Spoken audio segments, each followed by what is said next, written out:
Hi everyone! Come with us on our Christmas road trip. After church, we went to Batangas. Hi guys! Papunta kami sa Batangas. Doon sa Miracle Walk. Yung Blast Walk. So, Sana miracle nga. Sana miracle.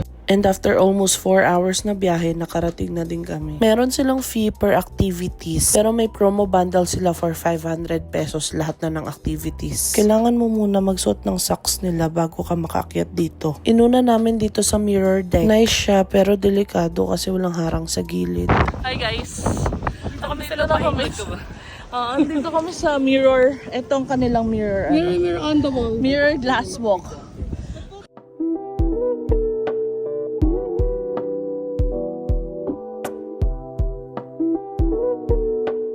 Sunod naman na activities nila ay itong Dream Maze.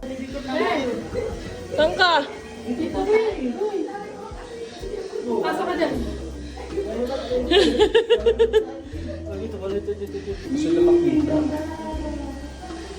So nice! At syempre, ang pinakahuling activity ay yung kanilang glass walk. Overall, maganda naman sana dito. Kaso nga lang parang hindi nila na-maintain. Kasi ang daming kalat tapos parang luma na yung place. Pero okay lang for the experience na din. OMG! Diretso lang!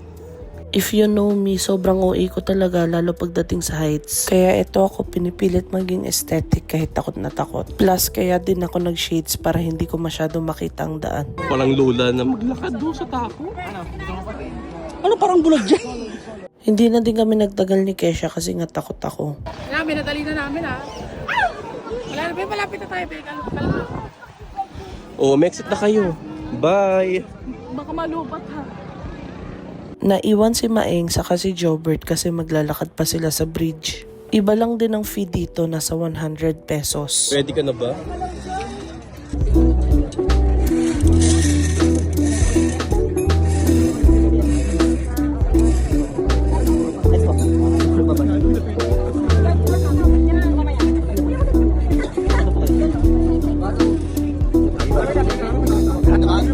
After nyan, pauwi, naghanap kami ng Lomi, Batangas. Kaso halos sarado na lahat ng restaurant kasi nga Pasko nung araw na yan. Ayun lang, thanks for watching, bye!